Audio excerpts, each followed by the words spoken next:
নবী মারাত্মক বিপদে পড়লে আরেকটা দোয়া পড়তেন, আল্লাহুম্মা ইন্নী আবদুক। আগে দোয়াটা পড়ি শুনেন, আল্লাহুম্মা ইন্নী আবদুক ওয়া ইবনু আবদিক ওয়া ইবনু আমাতিক নাসিয়াতি বিয়াদিক মাদিন ফিয়া হুকমুক আদলুন ফিয়া কাদাউক আসআলুকা বিকুল্লি ইসমিন হুয়া লাক সামাইতা বিহি নাফসাক আও আনজালতাহু ফি কিতাবিক আও আল্লামতাহু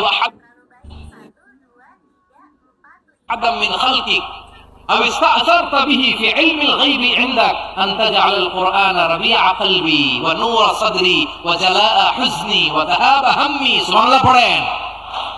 বিশ্বনবী বলতেন, আল্লাহুম্মা ইন্নী আবদুক, ও আল্লাহ আমি আপনার গোলাম, ওয়া ইবনু আবদিক গোলামের ঘরের গোলাম, ওয়া ইবনু আমাতিক বাদীর ঘরের গোলাম। মানে আল্লাহ আমি আপনার গোলাম, আমার বাবা আব্দুল্লাহ ছিল আপনার গোলাম, আমার মা আমিনা ছিল আপনার বাদী। মানে আমরা গোলাম বংশের সব গোলাম। নিজের এর চেয়ে আর ছোট করে আল্লাহর কাছে উপস্থাপন করা যায় আমার ভাইয়েরা? কথা কি বুঝতেছেন?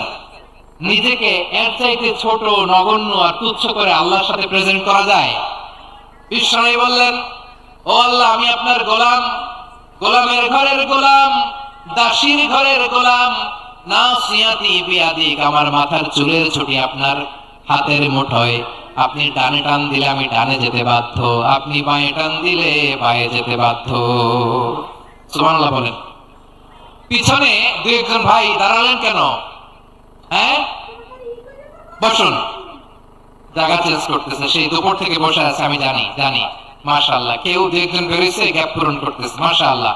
পড়েন সুবহানাল্লাহ আলহামদুলিল্লাহ লা ইলাহা লা ইলাহা ইল্লাল্লাহু মুহাম্মাদুর রাসূলুল্লাহ সাল্লাল্লাহু আলাইহি ওয়াসাল্লাম।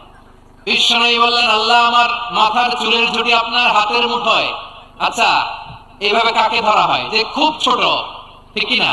নিজেকে কত ছোট করলেন বিশ্বনবী। ও আল্লাহ আমার মাথার চুলের ঝুঁটি আপনার হাতের মুঠোয়, আপনি ডানে টানলে আমি ডানে যাব, বাঁয়ে টানলে বাঁয়ে যাব। আল্লাহ আসআলুকা বিকুল্লি ইসমিন হুয়া লাক নাসিয়াতি বিয়াদিক মাদিন ফিয়া হুকমুক, আপনার নির্দেশ আমার উপর কার্যকর হবেই হবে। আদলুন ফিয়া কাদাউক, আপনার ফয়সালা, যেই ফয়সালাই আপনি আমার জন্য করেন এটাই ইনসাফ। সুবহানাল্লাহ বলেন।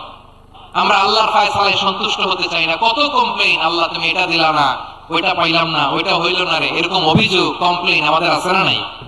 আর বিশ্বনবী বলতেন আদলুন ফিয়া কাদাউক, আল্লাহ আমার জন্য তোমার যেটা ফয়সালা এটাই সবচেয়ে শ্রেষ্ঠ ইনসাফ, এর চেয়ে ইনসাফ আর হতে পারে? এভাবে কায়েম মনোবাক্যে আল্লাহর কাছে বিশ্বনবী দোয়া করতেন। এরপরে বিশ্বনবী বলেন, আল্লাহ